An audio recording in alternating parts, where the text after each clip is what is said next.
Johannes Ellenberg mit dem Kopf der Woche on Tour. Heute zu Gast bei Markus Kleber von Die Liegen.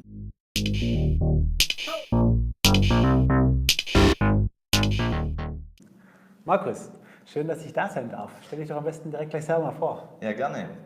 Mein Name ist Markus Kleber, ich bin Mitgründer und Geschäftsführer von Die Liegen. Wir sind eine Medienproduktion, die, sage ich mal, ins dritte Zeitalter nun wechselt, angefangen als mit einem Community-Modell, fortgeführt mit einem Filmernetzwerk-Gedanken und jetzt in Richtung Broadcasting unterwegs und genau, sind wir durch verschiedene Gezeiten gelaufen aber immer noch gut auf Kurs und immer noch mit viel Spaß bei der Sache. Erklär mir das nochmal genau. Ihr nehmt mit einer Mannschaft, mit einer Crew, wie ihr es nennt, Sportspiele auf. Also Fußballspiele, Handballspiele, Sportveranstaltungen. Ja. Und dann? Genau.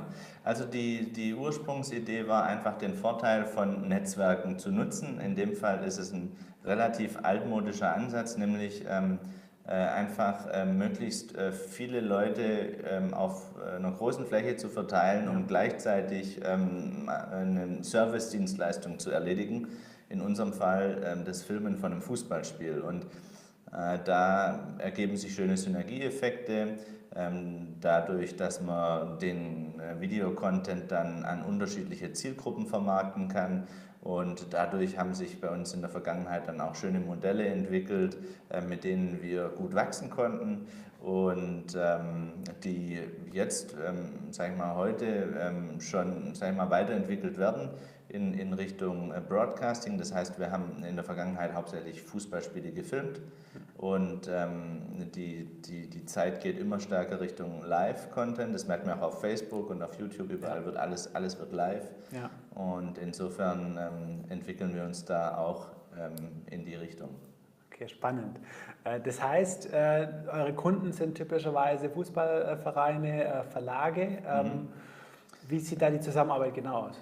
Also es sind die Kernzielgruppe waren Fußballvereine, Verbände und zum Teil aber auch Scouts oder eben manchmal sogar auch Fans, die einfach die Inhalte natürlich auch gern anschauen.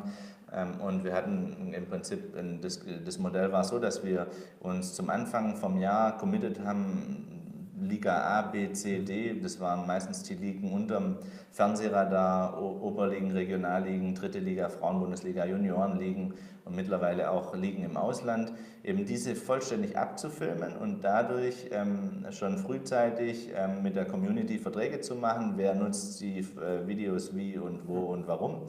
Und dadurch konnten wir dann quasi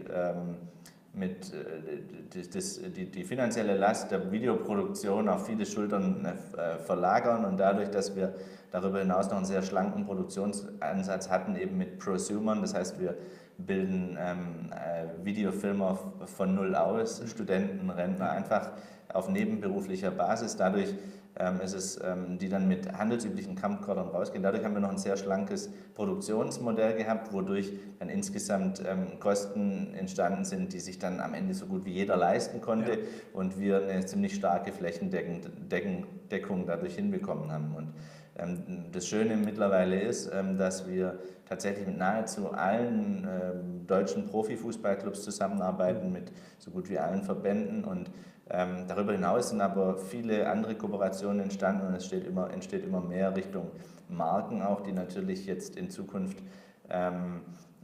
dieses Broadcasting einfach auch noch auf ihre Agenda bekommen haben.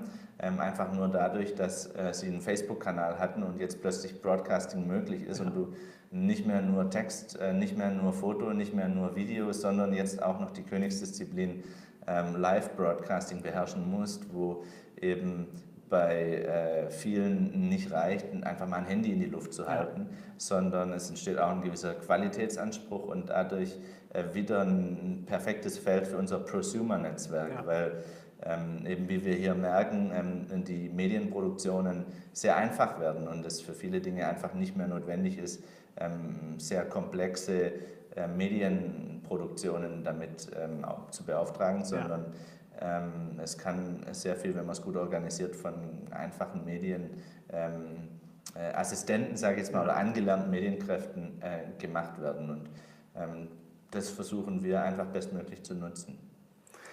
Ich glaube, das ist auch total gefühlt der richtige Weg. Ihr macht das jetzt echt schon lange, ja? Kommt jetzt aber praktisch auf einen Markt oder trefft jetzt auf einen Markt, der langsam richtig abhebt. Gefühlt Video ist so das nächste große Ding im Internet. Wie siehst du da die Entwicklung?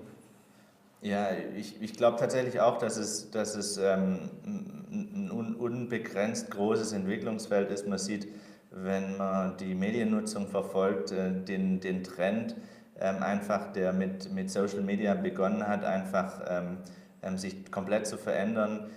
Aber auch hier ist ja ein Trend von der Timeline zur Story im Prinzip passiert schon. Es ist einfach mal über Nacht fast schon, muss man sagen, so passiert, dass die Stories, die man mittlerweile überall sieht, auf Instagram, WhatsApp, mittlerweile auf Facebook, inflationär, wo man eigentlich merkt, das Nutzungsverhalten auf Snapchat als Urheber eigentlich von dem Thema, wo man merkt, dass einfach jeder TV-Programm, jeder sein eigenes TV-Programm einfach entwickelt und dass sich hier die Dinge einfach unglaublich verändern. Und das eine Thema ist dieses das ist die Story-Entwicklung und das andere Thema ist eben das Live-Broadcasting, das ein Stück weit jede Einzelperson, jede Marke, aber auch natürlich die klassischen Medienhäuser zu Broadcastern macht mit einer überspitzten Reichweite von 2 Milliarden, weil wenn es gut läuft und die Algorithmen mitspielen, könnten wir mit unserem Gespräch hier live auf Facebook 2 Milliarden Menschen erreichen. Das ist einfach mal unglaublich. Wir müssen keinen Cent investieren dafür, außer unser Smartphone, das wir besitzen. Natürlich wird es jetzt nicht so viele interessieren, das ist mir auch klar, aber es geht ja erstmal um die theoretischen Möglichkeiten und das ist unglaublich, was möglich ist. Aber auf der anderen Seite setzt natürlich auch alle, inklusive uns, unter Druck, was draus zu machen. Ja? Und die Marken, Vereine auch, also eigentlich ist keine Zielgruppe ausgenommen, sich mit dem Thema zu befassen und Lösungen zu finden. Und von daher ist das Thema und das Feld unglaublich groß, sodass man sich schon fast überlegen muss, worauf fokussiert man sich jetzt wieder. Ja. Am Anfang war es ja auch so, als wir 2008 gestartet sind, dass schon sichtbar war, dass Video eine Zukunft hat. Ja? Und wir haben uns trotzdem sehr auf Fußball fokussiert und dadurch zwar jetzt kein Milliarden-Exit machen, aber zumindest mal ein solides, kleines Unternehmen aufbauen konnten, das gut funktioniert. Und darauf wollen wir einfach aufbauen und haben jetzt hier 25 festangestellte Mitarbeiter mittlerweile und ein Filmernetzwerk, ein Operator-Netzwerk von es geht auf die 400 Prosumer zu, die regelmäßig an den Wochenenden für uns im Einsatz sind und das wächst eigentlich ständig weiter und dadurch kann ich mir gut vorstellen, dass wir noch nicht am Ende angekommen sind und also von dem her zur Ausgangsfrage zurück. Ja, das Thema ist stark und wir haben mega Lust drauf. Ja. Das sind noch rosige Zukunftsaussichten, Markus. Da bin ich sehr gespannt, was da weiter passiert. Zum Abschluss meine Lieblingsfrage an dich. Wenn du einen Wunsch frei hättest bei unserer Politik, welcher wäre das denn? Also grundsätzlich klingt es ein bisschen wie Sozialromantik, aber ich habe schon 2006, als ich mit dem Studium fertig war, von der Idee von einem bedingungslosen Grundeinkommen gehört und bin seitdem begeistert. Mir ist wohl bewusst, dass es viele Haken und Ösen gibt, was das Thema betrifft und man viele Probleme zu lösen hat. Grundsätzlich glaube ich aber, dass ein großes Maß an Vertrauen der Gesellschaft dazu führt, dass wir uns besser entwickeln können in der Allgemeinheit und dass wir uns allen gegenseitig mehr zutrauen sollten. Und das Grundeinkommen ist für mich ein Commitment der Gesellschaft, dass wir uns gegenseitig vertrauen können. Und das heißt, auch wenn ich weiß, dass wir einen langen Weg vorhaben, um sowas umsetzen zu können und da müssen ja auch alle mitmachen und Dazu braucht es, denke ich, ein hohes Maß an Vertrauen auch untereinander. Das ist deswegen weniger eigentlich eine Forderung an die Politik, weil die ja immer das machen muss, was die Mehrheit auch gut findet. Und das wäre bei dem Thema in der Tat im Moment wahrscheinlich noch schwierig.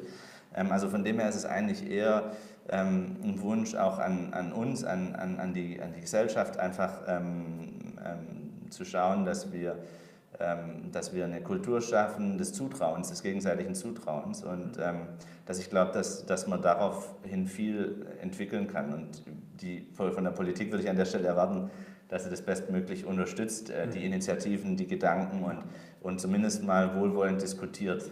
Super. Also ich finde es ein sehr schöner Wunsch, dem kann ich mich eigentlich ausnahmslos anschließen. Markus, vielen Dank, dass ich da sein durfte. Vielen Dank für das tolle Interview.